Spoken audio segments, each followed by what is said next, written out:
Olá, tudo bem com vocês? Primeira live, primeira oração, ação do ano. Como estão vocês? Como passaram as festas, as férias, viagens, ficagens? Nem todo mundo viaja, nem todo mundo faz festa, nem todo mundo comemora Natal. O que todo mundo, pelo menos no Ocidente, vive é a passagem de ano. Ah, mas é só uma mudança no calendário. Realmente é uma mudança no calendário, é uma convenção. Porque os ciclos se sucedem. Ah, é um ciclo à volta. É um ciclo da Terra à volta do Sol? Sim, 365 dias, algumas horas e segundos. É o tempo em que a Terra gasta para percorrer a volta do Sol. Mas também 24 horas e alguns segundos é o tempo em que a Terra gasta para fazer uma volta em torno do seu próprio eixo. Então tudo são ciclos. Quando eles começam, quando eles terminam, é uma convenção. Mas a convenção tem pouca importância? As expectativas têm pouca importância? A mente tem pouca importância? Claro que não. Aliás, a mente é o grande ponto de convergência entre filosofia, ciência e religião. Que importância enorme têm as nossas expectativas. Vejam vocês, analisem vocês em suas próprias vidas se as expectativas que vocês têm não são importantes para a vida. Ouve-se no nosso ambiente cultural, por exemplo, a respeito do casamento. Os noivos ouvem serão felizes para sempre. Nas formaturas, os formandos são estimulados pelos discursos, pelos planos dos outros, pelas suas próprias expectativas, a imaginar uma outra fase da vida. É mágico, é infantil, é superficial. Não importa. As nossas mentes estabelecem passagens, estabelecem ritos, estabelecem novos ciclos, e essas expectativas, essas formulações da mente não podem ser desprezadas.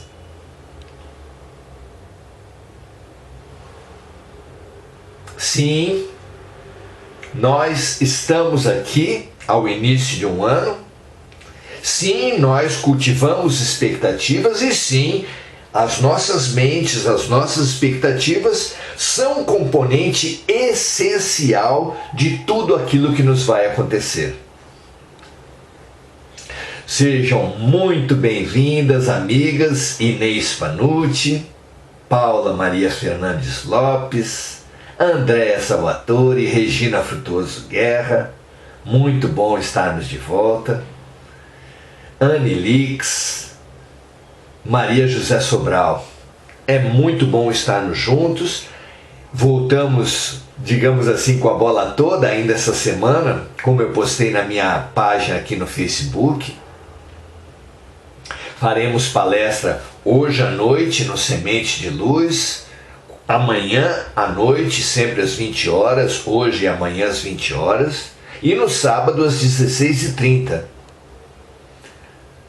Semente de Luz, aqui em São Vicente, na rua João Ramalho 158, no próximo à Praia do Gonzaguinha, São Vicente, São Paulo. Serão todos muito bem-vindos e procuraremos estar retomando nossas orações, ações, nossos encontros, nossas confraternizações. É uma palavra que fala muito desse nosso momento, desse nosso espaço, a confraternização. Nós nos fazemos irmãos mutuamente através da oração, através da reflexão, através da proposição a uma nova atitude, a uma nova visão e vivência da vida. Muito legal, muito bom estarmos juntos e vamos pensar hoje sobre essa atitude de início de ciclo. Essa atitude que nos faz buscar vídeos, alguns buscam videntes, alguns buscam profecias. O que será que nos vai acontecer? Como será o amanhã?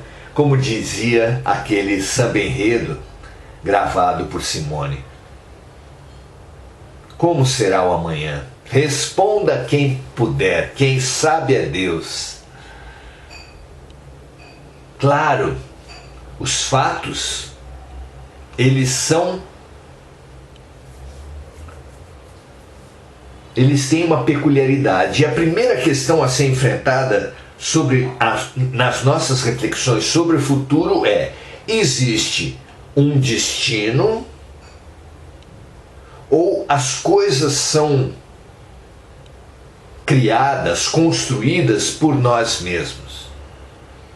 As duas coisas são verdades cabais, são princípios fundamentais. Como assim? Se os teólogos, se os espiritualistas de todos os tempos tanto discutiram como teses opostas, como partidos inconciliáveis, uns defendendo que tudo é predestinado, outros defendendo que tudo é construído pelas nossas atitudes, como teses completamente opostas, inconciliáveis. Como é que nós estamos falando que as duas teses são verdadeiras? A resposta está em Paulo de Tarso, quando ele faz aquela bela formulação: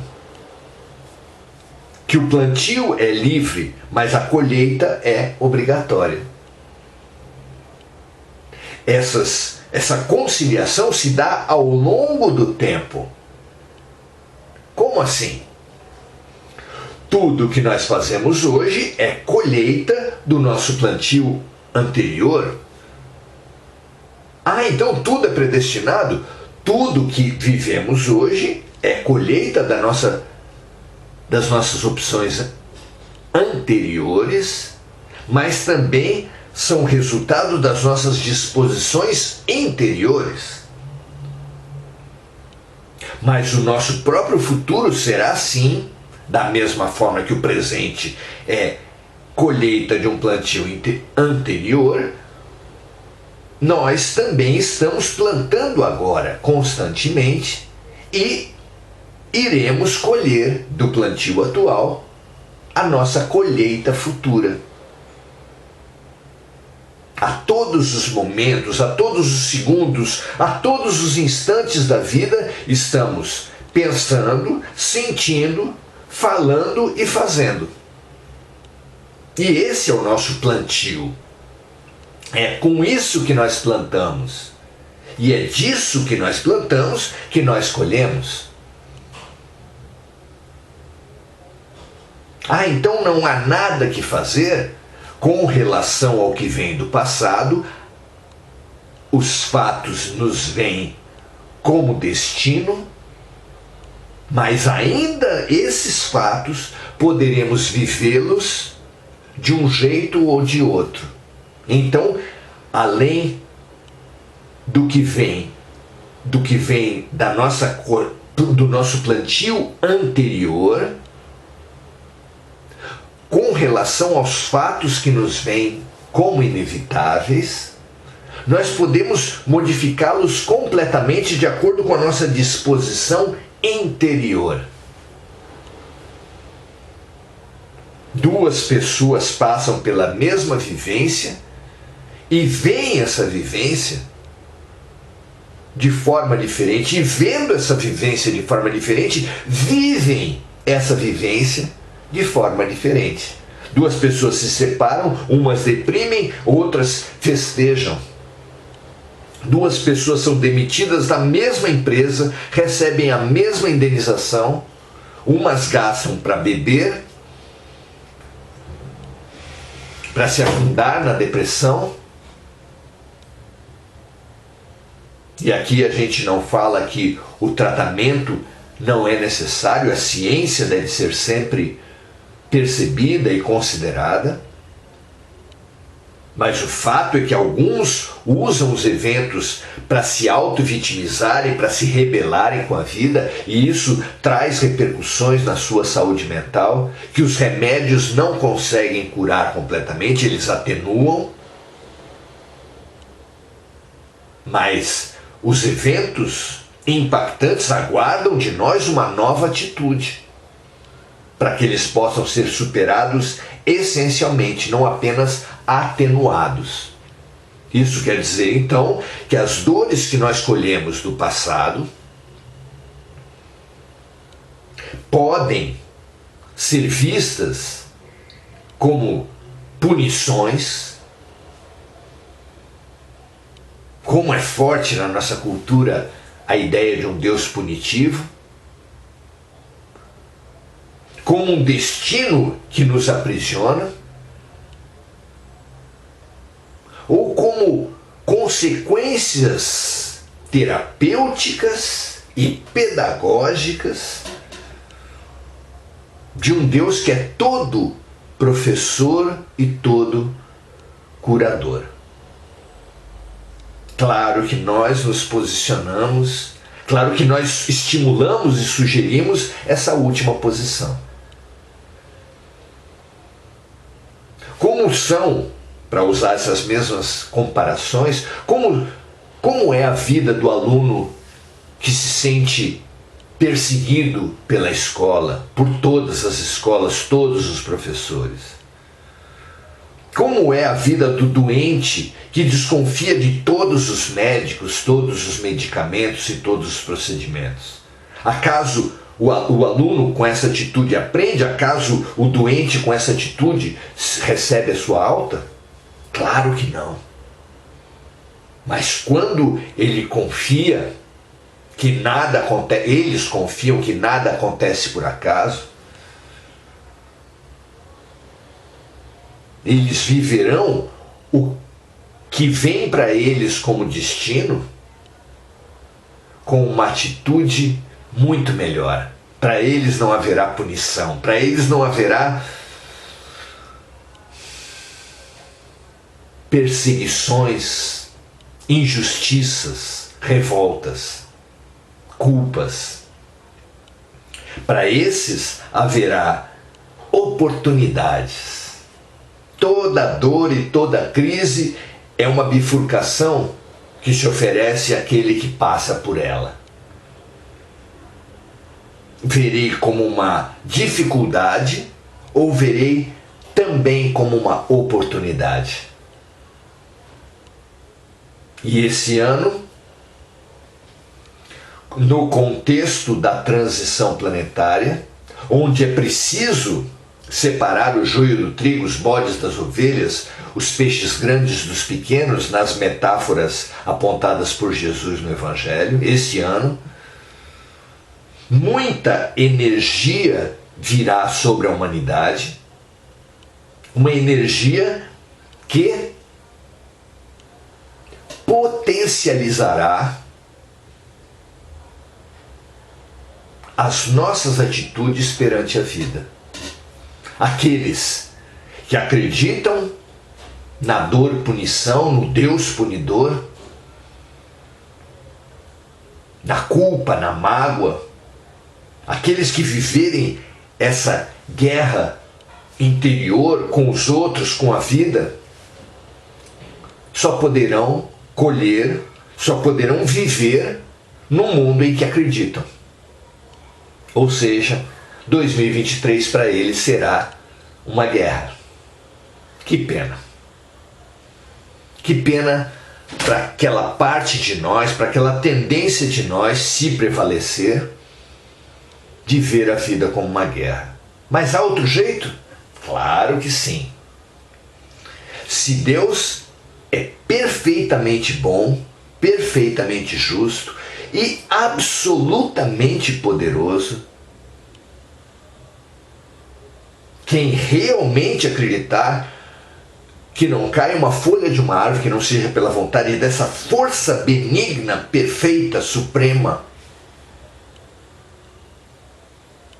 E é hora de definir se nós nos filiamos à fé ou à dúvida. Aquele que acreditar nessa lógica perfeita da vida terá uma vida, passará pelas mesmas dificuldades, mas essas dificuldades lhes serão oportunidades. Os empresários sabem que numa crise econômica é que se fazem as fortunas, para aqueles que perceberem as oportunidades.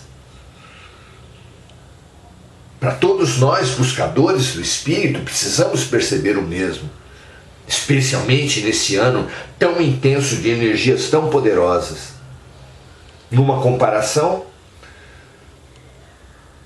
podemos imaginar um nadador que enfrenta uma corrente muito forte, seja no rio, seja no mar. Nadadores, exceto em piscinas, onde a corrente não é tão forte assim, quase insignificante, mas num rio ou no mar, o nadador enfrenta correntes. E nós, nesse ano, viveremos fortemente um fluxo, seremos como nadadores diante de uma corrente.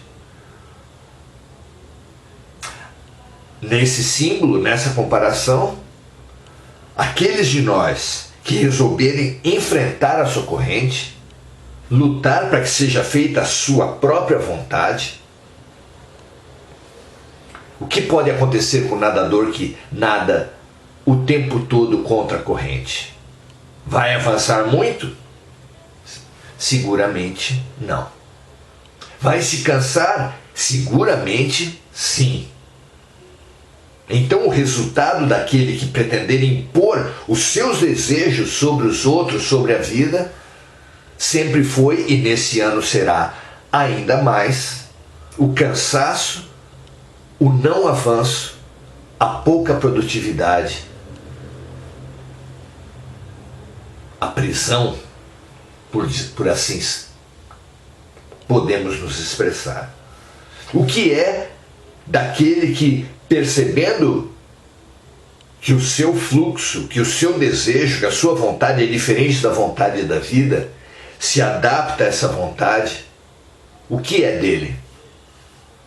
Como será? O que acontecerá com ele? O nadador que nadava contra a correnteza, mas que percebendo o fluxo das águas, passa a nadar a favor da correnteza, vê o seu esforço ser quintuplicado, vê o seu esforço ter um resultado muito grande. Quem nada a favor da correnteza numa braçada vence grandes distâncias, cansa-se menos, produz muito mais. Esse é um ano de buscar perceber o fluxo da vida, de buscar entender o que Deus está querendo nos propor a cada situação, o que a vida está querendo nos ensinar, do que a vida está querendo nos curar a cada situação. Não nos opor às lições, não nos opor aos tratamentos e remédios, mas percebê-los, assimilá-los e remar a favor da correnteza.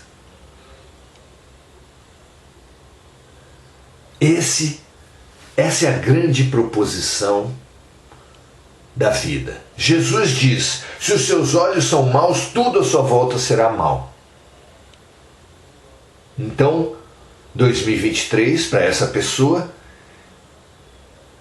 que aguarda punições, dores, que baseia a sua postura de vida nas mágoas e nas culpas, julgando os outros, julgando a vida, julgando a si mesmos o tempo todo e pedindo punição para todos aqueles que erram, essa pessoa só pode se cercar de sombras, de dores, de culpas, de mágoas, de pesos, de punições,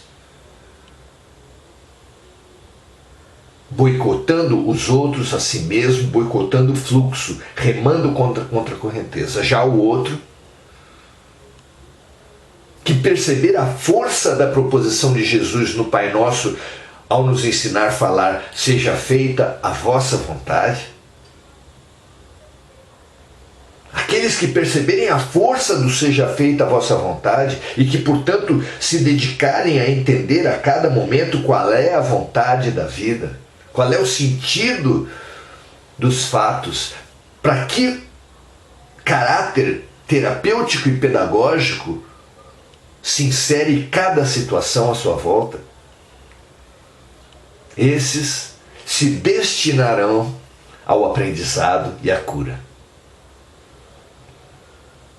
Porque como destino inevitável, a longo prazo, é claro, mas como único destino inevitável, estamos todos inevitavelmente destinados a sermos felizes, a nos realizarmos.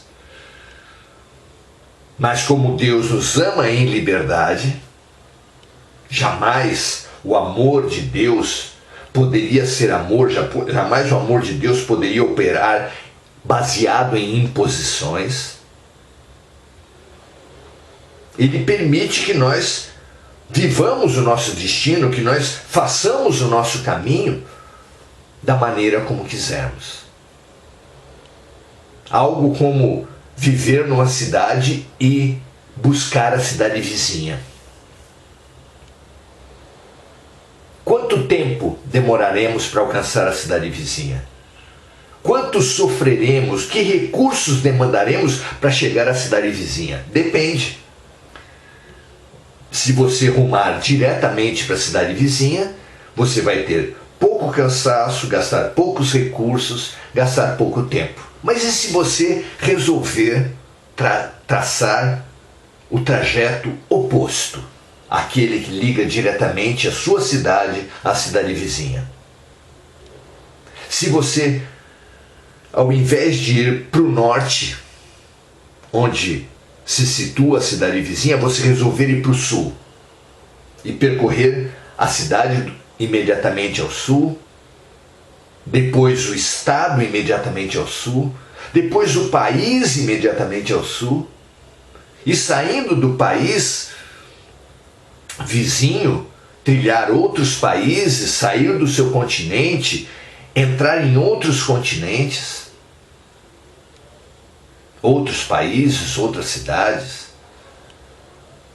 atravessar toda a trajetória da Terra e, ao invés de ir simplesmente para a cidade vizinha, atravessar toda a trajetória da Terra para, enfim, muito cansado, exausto, muito tempo depois do que poderia ter sido se escolhesse a trajetória mais curta, chegar, inevitavelmente, à cidade vizinha. Qual a nossa opção? Todos chegaremos a Deus. Deus é amor, todos chegaremos ao amor perfeito, incondicional, profundo, amplo. Qual será o nosso caminho? 2023 é ano de viver numa forte correnteza. Chegaremos ao fim de 2023 exaustos, com uma certeza de pouco ou nada termos avançado, ou chegaremos ao final de 2023 cansados, mas com a certeza de termos avançado muito nas nossas vidas. Depende de percebermos a correnteza, depende de compreendermos a chave deixada por Jesus no Pai Nosso. Que, aliás, eu sugiro que você imprima Coloque no fundo do seu celular, na geladeira, no espelho do seu carro. Seja feita a vossa vontade. Una a sua vontade à vontade da vida, à vontade de Deus, ao fluxo da vida. E você terá um feliz ano novo. É o que nós sugerimos, é o que nós indicamos para vocês, é o que nós desejamos fortemente para cada um de nós, é o que eu fortemente desejo para mim mesmo. Lucidez, coragem, para seguir o fluxo da vida, para perceber e seguir o fluxo da vida. Porque a vontade de Deus, muito superior à nossa, é do nosso aprendizado, da nossa cura, da nossa expansão, da nossa evolução no amor. Que assim seja para vocês e para mim, um maravilhoso ano. Felicidade com Jesus, com Deus, seguindo a vontade de Deus. Porque Deus nem sempre atende os nossos desejos, mas absolutamente sempre atenderá às nossas necessidades. Um grande abraço, maravilhoso estar com vocês. Reproduzam, compartilhem essa live. Ela pode ajudar muitas pessoas a terem efetivamente um feliz ano novo. Grande abraço, ótimo final de dia para você. Não se esqueça, hoje, terça-feira às 20 horas, amanhã, quarta-feira às 20 horas, sábado às 16h30, estaremos no Semente de Luz, aqui em São Vicente, na rua Frei Gaspar, na rua João Ramalho 158. Um abraço, até a próxima.